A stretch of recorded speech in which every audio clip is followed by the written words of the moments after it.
नमस्कार दोस्तों, आज मैं आपको संकटा माता की कहानी सुनाने जा रही हूँ। बहुत पुरानी बात है। एक गांव में एक किसान रहता था। उस किसान के 4 बेटे थे। छोटे बेटे के जन्म के बाद किसान की पत्नी की मृत्यु हो गई। किसान बड़ा ही धार्मिक प्रवृत्ति का था। वह संकटा माता के नित्य नियम किया करता था।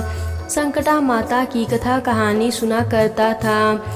जब वह बूढ़ा हो गया और उनके 4 बेटे की शादी हो गई, तब बहुएं अपने ससुर की देखरेख दवा दारू के लिए आपस में लड़ने लगी। उस किसान का छोटा बेटा बहुत ही भोला था। वह अपनी पत्नी और पिता के साथ दूसरे गांव में चला गया।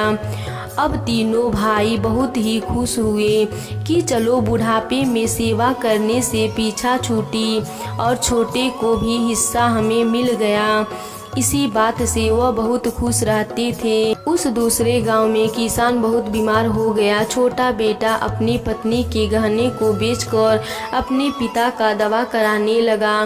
सेवा करता। जब गहनों के पैसे समाप्त हो गए, तब छोटा बेटा आसपास के पड़ोस के लोगों से उधार ले लिया, पर फिर भी उसके पिता ठीक नहीं हुए और एक दिन वह मर गए। उनकी काम क्रिया करने के बाद से ही लोग अपना पैसा छोटे बेटे से मांगने लगे। छोटा बेटा अपने भाइयों के पास यह सोचकर आया कि भाई पैसे दे देंगे जिससे लोगों की कर्ज को मैं चुका दूंगा, पर सबने कहा जब तू यहाँ से चला गया तभी तेरा हिस्सा खत्म हो गया।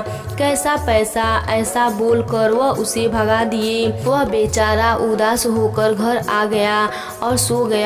उसके पिता सपने में आए और बेटे से बोले, तुम्हारे घर के पीछे मिट्टी में एक सोने का घड़ा है, उसमें 100 सोने के सिक्के हैं, वह ले लो। बेटा बोला, पिताजी वह पैसा बरकत करेगा। उसके पिताजी बोले, नहीं बेटा। तब वह बोला, ऐसा पैसा लेने से क्या फायदा। जब वह सुबह अपने सपने की बात अपनी पत्नी को बताई तो उसकी पत्नी भी बोली, आपने ठीक कहा है।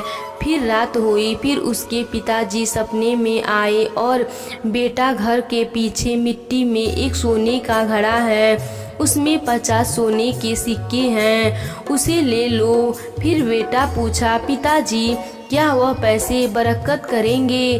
फिर पिताजी ने कहा, नहीं बेटा। फिर उसने कहा, फिर पैसे लेने से क्या फायदा, और मना कर दिया। अगले दिन फिर उसके पिताजी सपने में आए और बेटे से बोला, तेरे घर के पीछे घड़े में 10 सोने के सिक्के हैं, उसे ले लो। बेटा बोला, पिताजी क्या वह पैसे बरकत करेंगे। पिताजी ने कहा, हाँ बेटा, वह पैसे बरकत करेंगे। बेटा जब सुबह उठा तो उसने अपने सपने की बात अपनी पत्नी से कही। दोनों घर के पीछे खोदने लगे। उन्हें एक घड़ा मिला। उस घड़े में 10 सोने के सिक्के मिले। छोटे बेटे की पत्नी ने कहा, ले जाओ, इसे बेचकर उधार चुका देना, और हाँ, बाजार से ताजी मछलियाँ लाना, बहुत दिन हो गए, कुछ अच्छा हम खाए नहीं। बेटा ने कहा, ठीक है। फिर उसने सुनार की दुकान पर उस सोने के सिक्के को बेच आया, सारी उधारी चुका कर दिया और बाजार से ताजी मछलियाँ खरीद कर लाया। जब दोनों पति पत्नी ने मछलियों को काटा तो उसमें से 2 मोती निकले। अगले दिन मोती को लेकर बेटा सुनार के दुकान पर गया उसे बेचने के लिए। दुकानदार ने कहा, मैं इतनी कीमत तुम्हें नहीं दे पाऊंगा।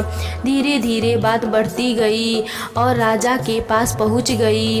राजा के आदेश पर 2 सिपाही छोटे बेटे को पकड़कर राजा के पास ले आए।